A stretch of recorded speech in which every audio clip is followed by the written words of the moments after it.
वाह बेटा वाह, दिल लगा चुड़ैल से तो परी भी क्या चीज है। ये कहावत चरितार्थ कर दी तुमने। एक से बढ़कर एक अच्छे रिश्ते ठुकरा कर तुमने उसे पसंद किया। याद रख, बिन सास वाले ससुराल में दामाद की कोई पूछ नहीं होती।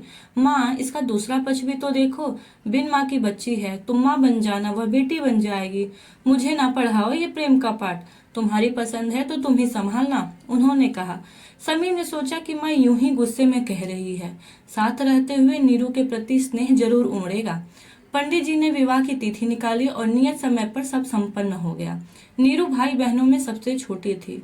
उसके पग फेरे तक बहने रुकी। उसके बाद ना ही किसी ने बुलाया और ना ही वह गई। समीर के मुंह से उसके हंसते खेलते परिवार की इतनी चर्चाएं सुनी थी कि विदाई पर एक बूंद आंसू न गिरे थे। उसने हमेशा से ऐसे ही खुशहाल परिवार के सपने देखे थे। अब वही सपना सच होने जा रहा था। उसे अपना परिवार मिल रहा था। यह सोचकर बेहद प्रसन्न थे। बहुत जल्द आशा के विपरीत परिस्थितियां सामने आ गईं।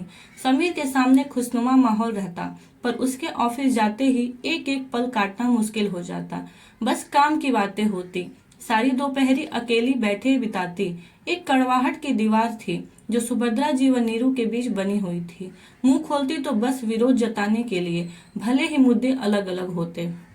कभी प्रेम विवाह की बुराइयां, तो कभी कुकिंग के तरीकों पर उपदेश, तो कभी मायके वालों की बेरुखी की चर्चा। मतलब साफ था कि इस रिश्ते को उन्होंने मन से स्वीकार न किया था।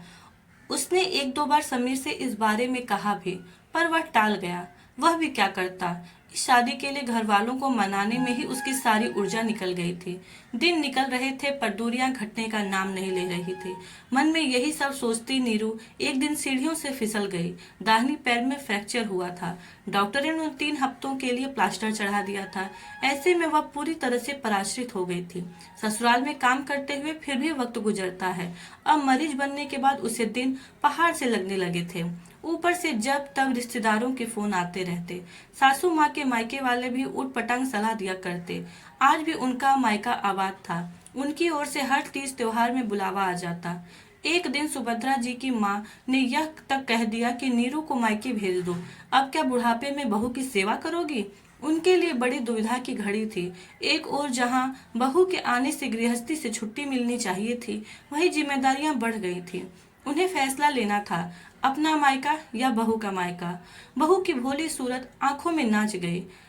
जब आज तक वह अपनी माँ से मिलने की ललक रखती है, तो भला नीरू के दिल पर क्या बीत रही होगी। दिल पसीज गया था। वह भी तो एक माँ है। उनकी बहू को माँ चाहिए, सास नहीं। आखिरकार उनके अंदर की सास को हराकर माँ की ममता जीत गई थी। अपनी माँ को फोन मिलाया और कहा कि यह मेरी बहू का मायका है। वह यहीं आराम करेगी। जिससे मुझे मिलने की उत्कंठा हो, वह शौक से यहीं आ जाए। मेरी बहू के मायके में आप सबों का स्वागत है। उनके मुंह से यह सुनकर नीरू की आंखें भर आईं। इसी ममता के लिए वह महीनों तड़पी थी। समीर की बातें सच साबित हुई कि देखना, एक दिन माँ भी तुमसे प्यार करने लगेगी। महीनों के अंतर्द्वंद से सुभद्रा जी को आराम मिला था और नीरू को अपनी माँ। समीर ने भी चैन की सांस ली थी। उसके विश्वास की जीत हुई थी। सबके हृदय में प्रेम ने घर बना लिया था। यह कहानी है आर्या झा जी की। यदि आपको यह कहानी अच्छी लगी हो तो प्लीज मेरे वीडियो को लाइक करिए और अपने विचार कमेंट जरूर लिखें और मेरे चैनल को सब्सक्राइब करें।